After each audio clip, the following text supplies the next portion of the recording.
Oi, gente, tudo bom com vocês? Vamos começar mais uma aula de geografia do nono ano, comigo, professora Isabel, e com a intérprete Silândia. E hoje nós vamos falar, continuar o assunto que a gente vem abordando sobre o continente europeu. Nós já falamos dos aspectos físicos naturais da Europa e agora nós vamos adentrar no conteúdo de população. Então, hoje nós vamos falar sobre Europa e população. Começando, a gente tem aqui a distribuição por continente, né? O continente europeu, ele tem pouco mais de 443 milhões de pessoas. Isso corresponde, né, no todo o mundo, a 9,5%.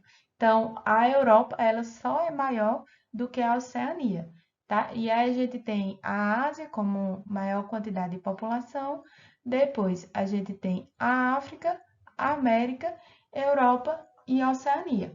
E essa população, né, como o continente ele é muito pequeno, se comparado com os demais continentes, a África, a Ásia e a América, vocês vão ver que o continente é pequeno e a gente tem uma quantidade de população significativa, né? Apesar de não ser tão grande, mas essa população ela vai se concentrar aqui nessa porção mais central, né? E isso vai fazer com que a densidade demográfica da Europa ela seja bem alta, né? A quantidade de população por área, como os países eles são muito pequenos, né? A quantidade de população por área vai ser bem alta. Por isso que a gente tem aqui, ó, mais de 200 habitantes por quilômetro quadrado nessas porções aqui mais centrais da Europa. Para começar, a gente vai falar da composição étnica da Europa. Por ser um ponto de fixação e cruzamento dos povos, a Europa vai apresentar uma variedade de etnias que se distingue pela diversidade linguística, religiosa e cultural. A maior parte dos europeus é caucasiana, dividida pelo menos em três grandes grupos linguísticos: os latinos, os germânicos e os eslavos.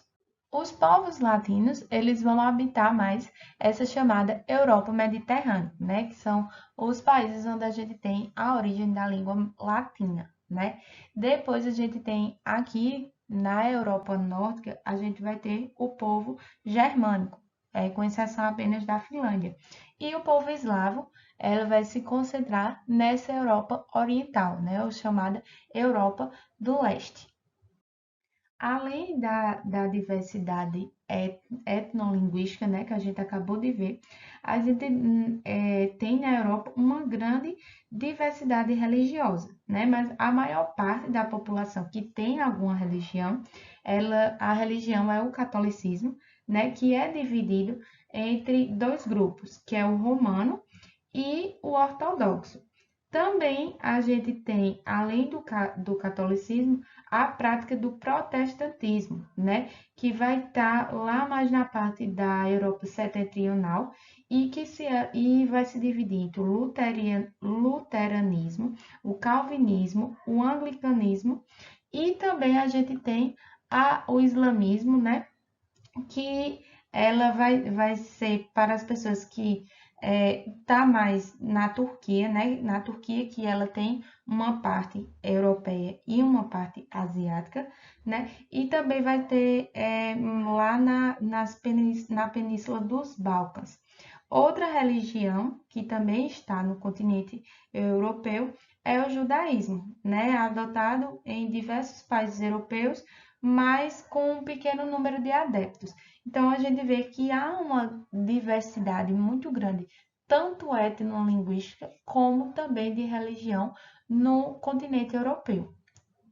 Quando a gente fala do crescimento da população europeia, a gente vai ver que o crescimento ele é modesto quando se compara com outros continentes, né? A taxa de crescimento demográfico anual da Europa está 0,07, enquanto em outros continentes ela está em 0,90 por cento e 1,39%, né? Isso acontece pelo fato da Europa ela já ter completado há alguns anos a chamada transição demográfica, que é a passagem de uma fase de altas taxas de natalidade e de mortalidade para um patamar de baixas taxas, né? A redução dessa taxa de mortalidade, ela vai acontecer principalmente por conta dos progressos e da melhoria da medicina, das condições de higiene, de saneamento básico, né?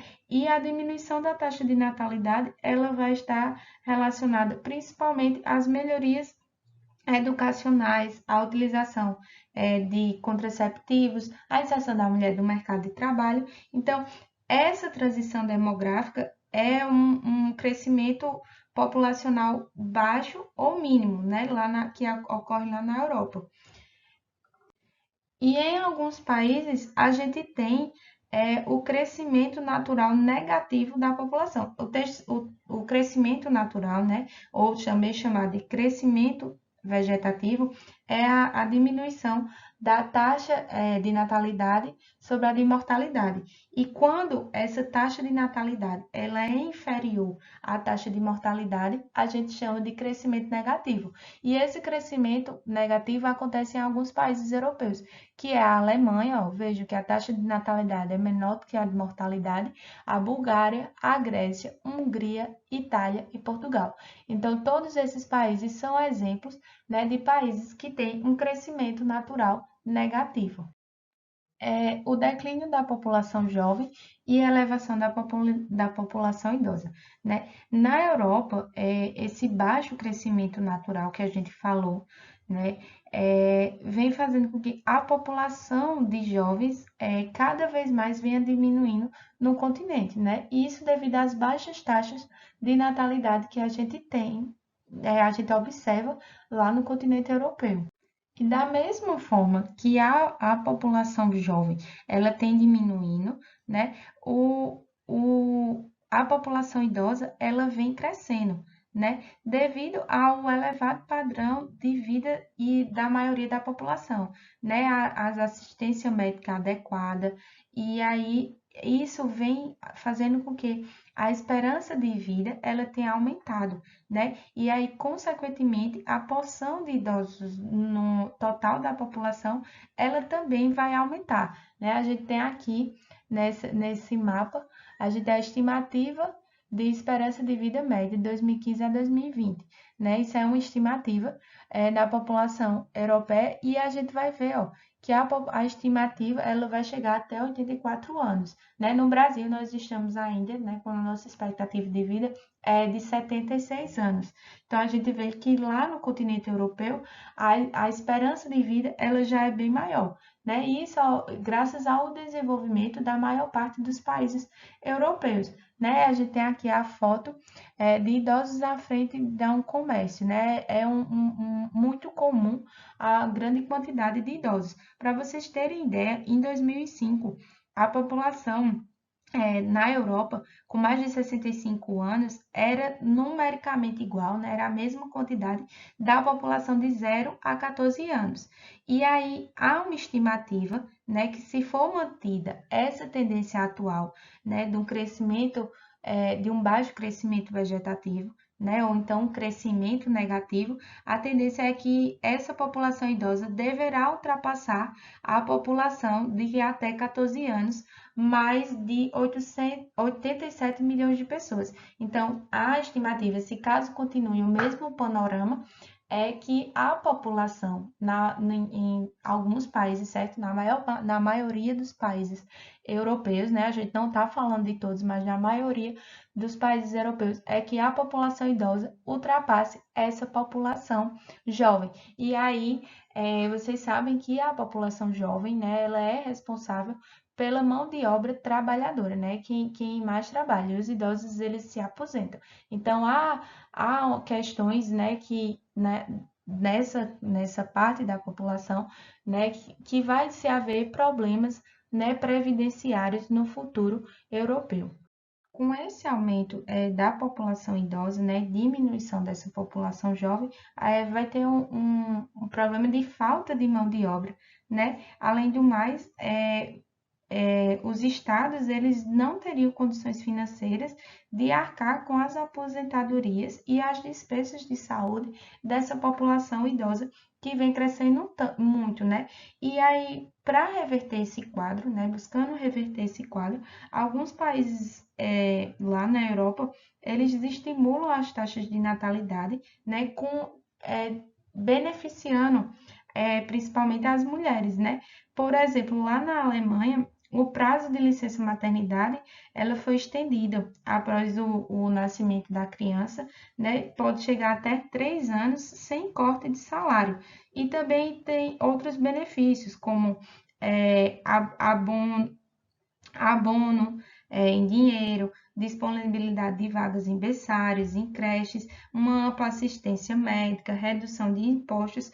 Isso tudo, né, é uma política demográfica de incentivo à natalidade, para que não venha a haver problemas futuros que estão prestes a acontecer. Os movimentos populacionais na Europa, né, após a Segunda Guerra Mundial, muitos países europeus procurou atrair imigrantes para a reconstrução do continente, né? Então foram para lá muitos imigrantes em busca dessa reconstrução do continente. Porém, nos últimos anos, os deslocamentos internos da população europeia tornaram-se muito intensos. As pessoas lá, né, também vêm se deslocando muito, e aí tem chegado muitos imigrantes, né, de diferentes países em busca de melhores condições de vida. Como os países europeus, eles são mais desenvolvidos, né, eles são países que são atrativos para a população. Então, muitos estrangeiros, eles saem, né, a gente tem aqui um grande fluxo, né, de países, principalmente dos países africanos, né. Também tem a questão dos refugiados, que eu vou falar daqui a pouquinho, né, que saem e vão para a Europa em busca de melhores condições de vida. E aí a gente tem aqui os principais destinos, né? Alemanha, França, Reino Unido, Itália, Espanha, Portugal, várias localidades, né, do mundo, né, em busca de exatamente dessas melhores condições de vida que se tem na maior parte dos países da Europa. Além dos imigrantes que vão por opção, né, porque querem realmente ir em busca de melhores condições de vida, a gente tem os refugiados, né? Os refugiados, eles saem do seu país de origem porque o país está sofrendo perseguições, né, de diferentes formas, mas principalmente política. Então, devido às guerras que acontecem geralmente dentro do seu país. E aí essas pessoas, elas saem do seu território e vão buscar refúgio em outros territórios. E o principal destino dessas pessoas é o continente europeu, né? São pessoas que saem principalmente da região do Oriente Médio e da África e vão buscar refúgio nos países europeus. E aí eu trouxe para vocês esse mapa, né? Que é a Europa Refugiados em 2015. A gente tem aqui pessoas que chegam na Turquia, na França, na Alemanha, Reino Unido, Suécia, Rússia, então Sérvia, Itália, são o destino mais de 2.000, né? O número de refugiados. Então, os países europeus, né? A gente chama a crise dos refugiados, devido à grande quantidade de pessoas que estão saindo, né? Uma crise humanitária de pessoas que estão saindo do seu local de origem para buscar refúgio nos países europeus, que essas pessoas, infelizmente, né, elas não estão sendo tão bem recebidas. Então, há na Europa uma crescente, né, de imigrantes e de refugiados. E com isso a gente tem o aumento da xenofobia, né? Xenofobia, que é um preconceito contra os imigrantes, né? O preconceito e uma aversão contra os imigrantes. E isso tem feito com que na Europa, né, a população, com medo de perder os seus empregos, né, elas tenham optado por governos, partidos de extrema direita, né, nas eleições, que são aqueles que prometem proteger a Europa, né? Tem-se em muitos países construção de muros para que os refugiados e os imigrantes, eles não cheguem no continente europeu. Então, esses partidos que prometem, né, nas suas campanhas, deportar os imigrantes, que prometem isolar o continente europeu, isolar o seu país, tem crescido muito na Europa, tá? Então, pesquisem mais, principalmente sobre essa crise do refugiado, para vocês ficarem mais informados. Qualquer dúvida, vocês podem estar perguntando ao professor de vocês e a gente se vê na próxima aula.